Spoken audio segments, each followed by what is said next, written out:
There's a man who killed 3 people in a bar with a pencil.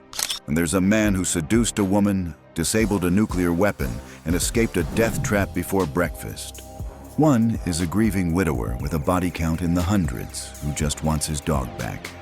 The other is a government-sanctioned killer in a tuxedo who saved the world 17 times and never missed happy hour.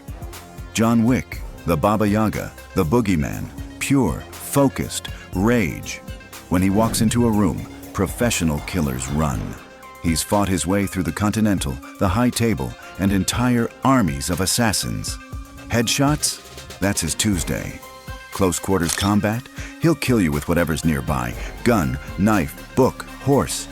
James Bond, 007, licensed to kill. Smooth, calculated, untouchable. He's stopped nuclear wars, infiltrated terrorist organizations, and escaped death more times than should be physically possible. Both are the best in the world at what they do. But here's the thing. What they do is very different. Wick is a wrecking ball. Direct, brutal, efficient. He doesn't stop until everyone in the room is dead. Bond is a scalpel. Subtle, strategic, sophisticated. He completes the mission, gets the girl, and makes it home for martinis. So what happens when the unstoppable force meets the immovable object? Vengeance versus duty. Today we're finding out who would win. Smash that like button if you're Team Wick. Comment, Bond, James Bond, if you think 007 takes it, and subscribe because one of these fan bases is about to be big mad. Let's do this, right now. Let's talk about what John Wick has done. In the first movie alone, he kills 77 people. 77, most of them trained assassins, in close quarters, often outnumbered 10 to 1. By the end of Chapter 4, his body count is over 400. But it's not just the numbers, it's how he does it. John Wick 1. Kills 3 men with a pencil. A pencil. John Wick 2. Fights through the Roman catacombs, killing dozens in a running gunfight while civilians walk past like it's a normal Tuesday. John Wick 3. Gets stabbed, shot, hit by cars, falls off buildings, and just keeps going. The man fought through Grand Central Station during rush hour and nobody even noticed. John Wick 4. Takes on the entire Osaka Continental. Survives a fall down the steps at Sacré-Cœur that should have killed him 3 times over. Wins a duel against a man who's literally never lost. This man has survived point-blank headshots, bulletproof suit lining, killed with everything, guns, knives, books, belts, horses, cars, pencils, master gun fu, that close-quarters shooting style that's basically MMA with firearms, taken absurd amounts of damage and walked it off. And here's the scariest part. Wick doesn't stop, he doesn't negotiate, he doesn't retreat. Once you're on his list, you're done. The entire underworld fears him for a reason. So how do you beat someone like that? Well, you'd need to be smarter than him, more prepared, better equipped. You'd need to be James Bond. Here's the thing about Bond. He's not the strongest fighter. He's not the fastest shooter. He's probably not even the best spy in MI6 on paper. But he always wins. Why? Because he's prepared for everything. Let's look at the resume. Casino Royale. Gets poisoned, literally dies, defibrillates himself back to life, and wins the poker game. Skyfall. Survives being shot and falling off a moving train into a river. Most people would die. Bond takes a vacation. Goldfinger. Gets strapped to a table with a laser headed toward his crotch. Talks his way out. Spectre. Escapes a crashing helicopter, a collapsing building, and Ernst Stavro Blofeld, who's basically the evil version of himself. Bond has gadgets from Q Branch, exploding pens, grappling hook watches, invisible cars, jetpacks, you name it. Peak marksmanship, can headshot you from a moving vehicle. Master tactician, plans 3 steps ahead. Insane durability. Has survived falls, explosions, car crashes, poison, torture, and hangovers that would kill normal humans.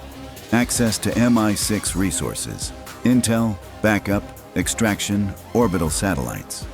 But here's Bond's real weapon. He doesn't fight fair. Wick runs into a room and kills everyone.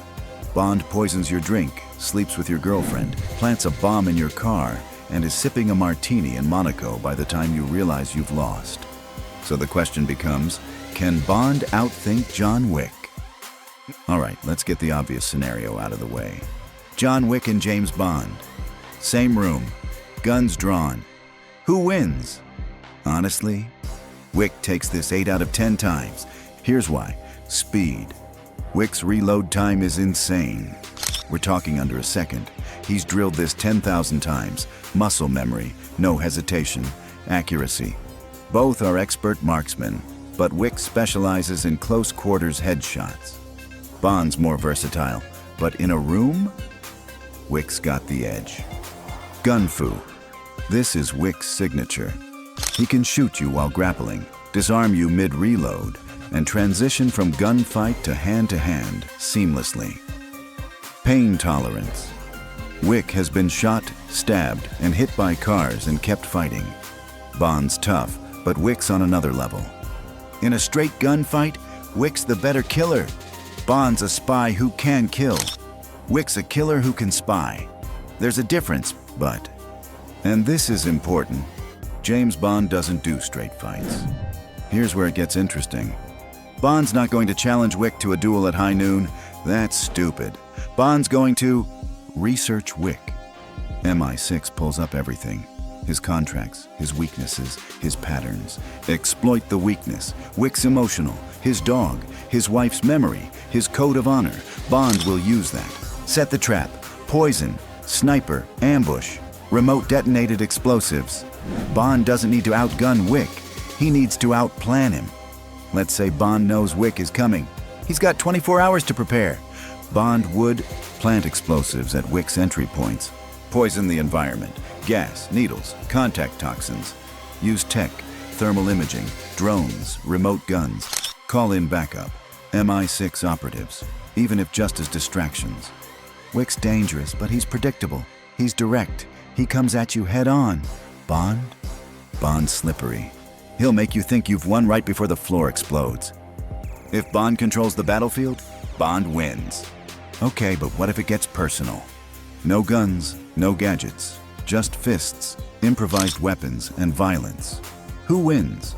This one's closer than you'd think. John Wick has judo expertise, throws, locks, chokes. Tactical brutality.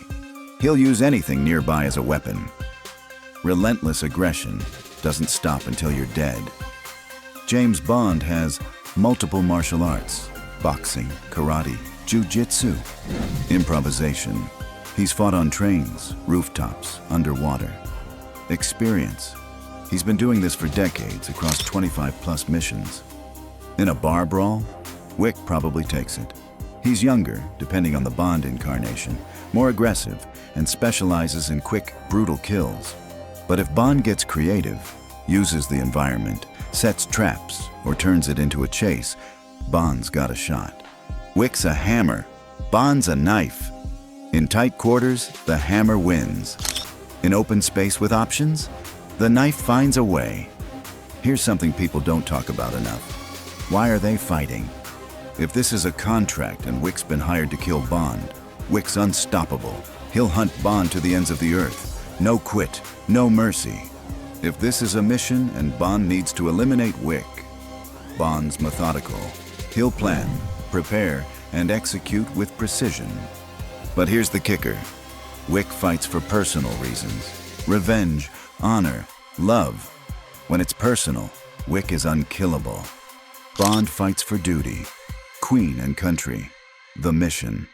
He's professional, but he's not emotionally invested the way Wick is. And we've seen what happens when Bond faces someone with nothing to lose. He struggles. Silva in Skyfall, Blofeld in Spectre. When the opponent doesn't care about dying, Bond's usual tricks don't work. Wick doesn't care about dying. He's tried to retire, tried to die. The universe won't let him. In terms of raw determination, Wick's got the edge. Here's the truth. In a straight fight, John Wick wins 8 out of 10. He's faster, more brutal, more determined. If they're in a room with guns, Wick's walking out. But if Bond has time to prepare, Bond wins 7 out of 10. Gadgets, traps, intel. Bond doesn't fight fair, he fights smart. In a movie scenario where they both know about each other, it's a draw. They'd fight to a standstill, both barely escape, and respect each other enough to never cross paths again. Wick would recognize Bond as a professional. Bond would recognize Wick as unkillable. They'd both walk away. Final answer. In a street fight, Wick. In a spy game, Bond.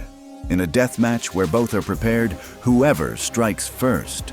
But honestly, these two would probably end up at a bar, realize they're both tired of the life, and just have a drink. What do you think, Wick or Bond? Drop your take in the comments, and if you're mad, good.